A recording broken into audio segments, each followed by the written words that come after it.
की आता अनपेक्षितपणे जो काही आपत्ती जी अतिवृष्टीमुळे होतीच, परंतु काही भागांमध्ये डोंगर भागातून आलेल्या पुरामुळे सुद्धा मोठ्या प्रमाणात शेतीचे नुकसान झालं. पाथर्डी शेवगाव तालुक्याचं प्रमाण जास्त आहे नुकसानीचं, काही कर्जत तालुक्यातल्या काही भागांमध्ये झाले. परंतु आता पंचनामे करण्यापेक्षा काही भागात जाताच येत नाही अजून शेतकरी अधिकाऱ्यांना. तर रेकॉर्डवर उपलब्ध माहितीवरून सरसकट पंचनामे करावेत अशा सूचना दिलेल्या आहेत. जो काही घराची पडझड झाली असेल किंवा पशुधनाचं नुकसान झालं असेल, परंतु ह्या शेवगाव पाथर्डीमध्ये साधारण 2 लोक मृत्युमुखी पडले असा प्राथमिक अंदाज आहे. तर कुटुंबियांना मदत करण्याचा विषय असेल. आता आपले गव्हर्नमेंटचे स्टँडिंग ऑर्डर्स आहेत की तातडीनं तिथं काही घर पडलं किंवा एखादा माणूस कुटुंबाचा मृत्युमुखी पडला तर काय मदत करायची. परंतु हे स्वाभाविक आहे की प्रत्येक पावसामध्ये केवळ आपल्या जिल्ह्यात नाही, बीड जिल्हा असेल किंवा नांदेडमध्ये, मोठ्या प्रमाणात परभणी, अशा काय बऱ्याच जिल्ह्यांमध्ये आता अहवाल येतोय.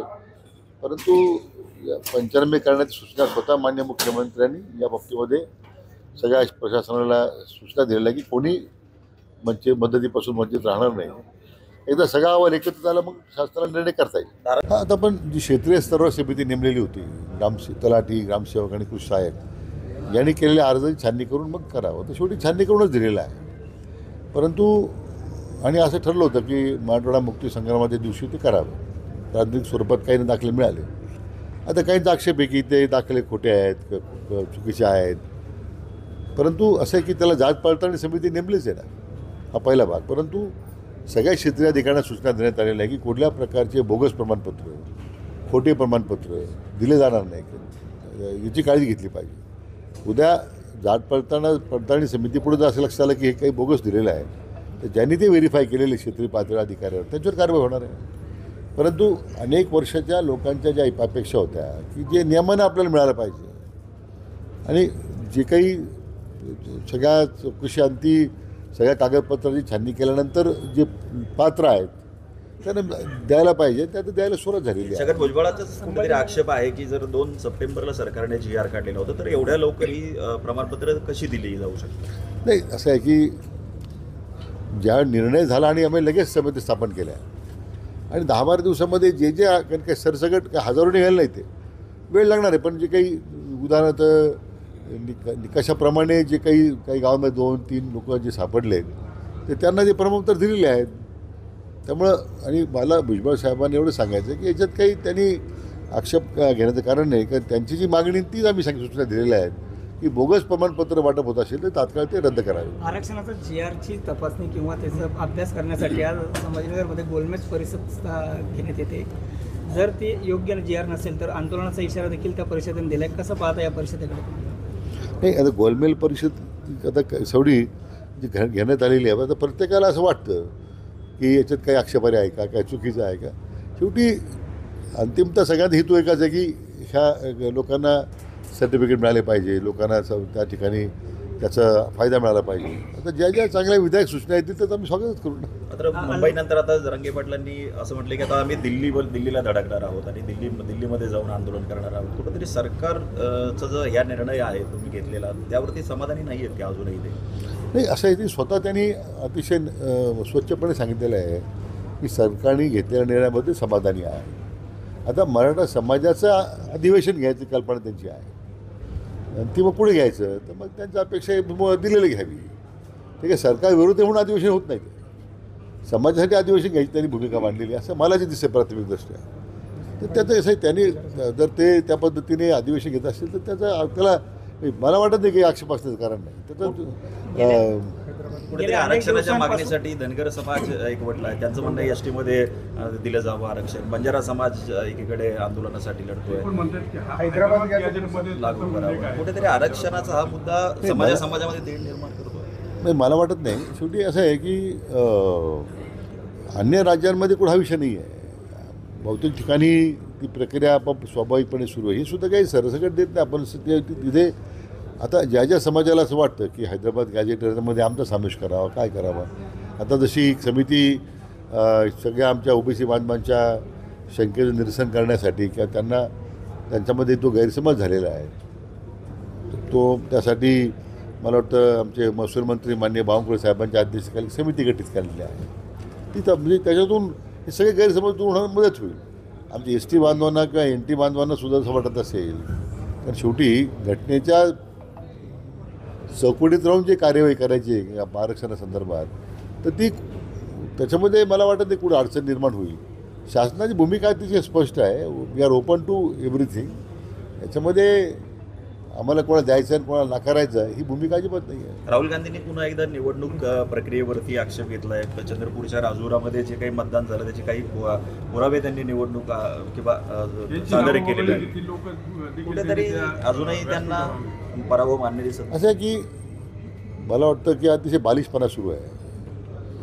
त्यांनी आता मला वाटतं हे सगळ्या नवटंक्यामध्ये गुंतून राहण्यापेक्षा कारण आपली स्वतःची आता एक तर प्रतिमा त्यांची जी काही थोडीफार शिल्लक राहिली होती ती आता याच्यातून होणार संपणार आहे. आता मतदानाच्या प्रक्रियेमध्ये मतदानाच्या आधी प्रक्रियेमध्ये ती तर तुम्हाला पहिली आधी जाहीर करतो आपण. लोकांना हरकती मागवतो. ज्यांची नाव वगळले असतील त्यांची नावं त्याच्यामध्ये समावेश करण्याचं कार्य देतात. मतदान होईल मतदानाच्या तारखेपर्यंत ही प्रक्रिया चालू असते. असं नाही की आता एक काही ठराविक तारीख घातली बंद होतं. आता काही लोक राहिले असतील याचा अर्थ काय ते थोडं वगळले कोण मग जे वगळले ते काही इतके दिवस काय करत होते. त्याचवेळी त्यांनी एक आदेश दिला असेल जिल्हाधिकाऱ्यांकडे निवडणूक निर्णयाधिकारी आदेश दिला होता का आणि त्या आदेश दखल घेतली नाही असं आहे का? अजिबात नाही आहे. त्यांचं म्हणणं आहे की कर्नाटकमध्ये सीआयडीने 18 वेळेस पत्र लिहिली निवडणूक आयोगाला मात्र त्याचं एकही उत्तर त्यांनी दिलं नाही.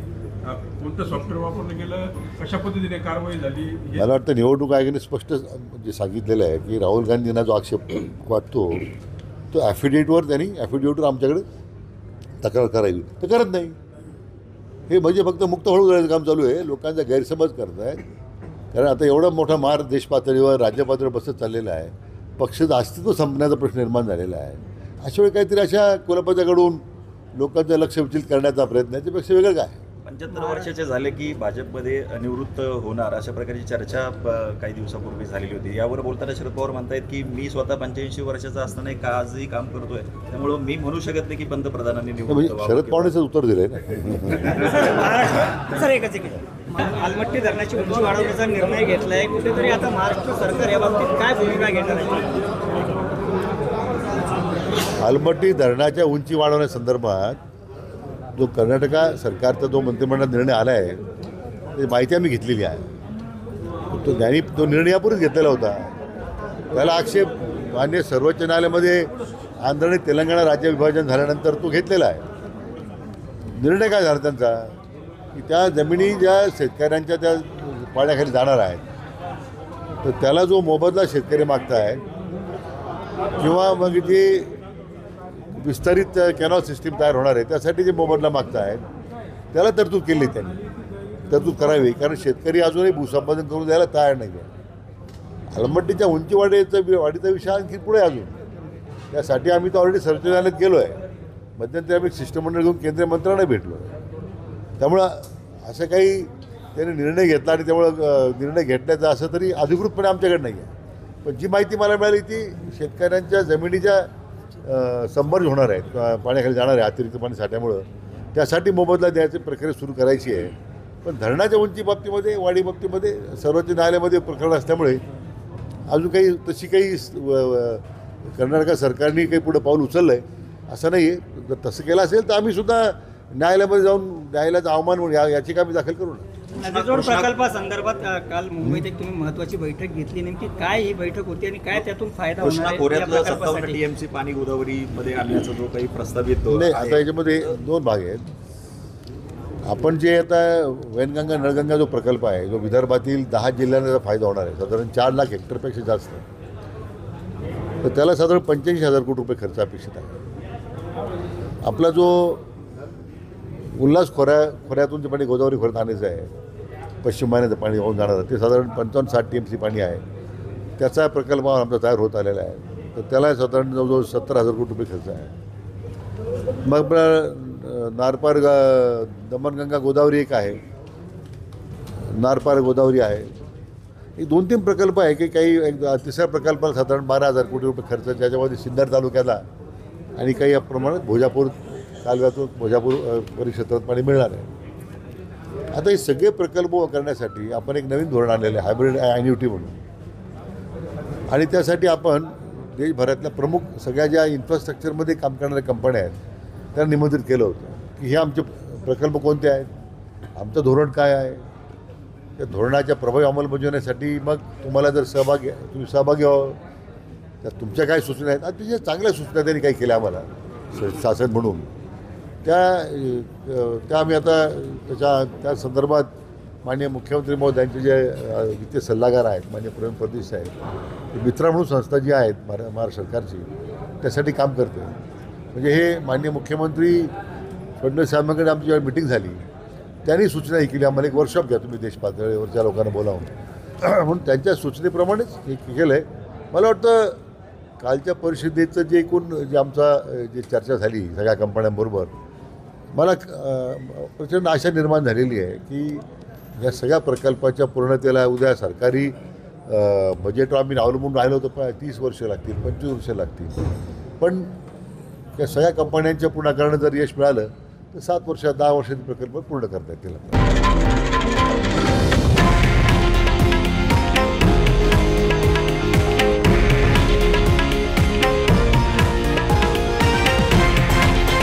हे आहे देशातील नंबर 1 न्यूज नेटवर्क आणि आपण पाहत आहात TV9 मराठी, एकमेव.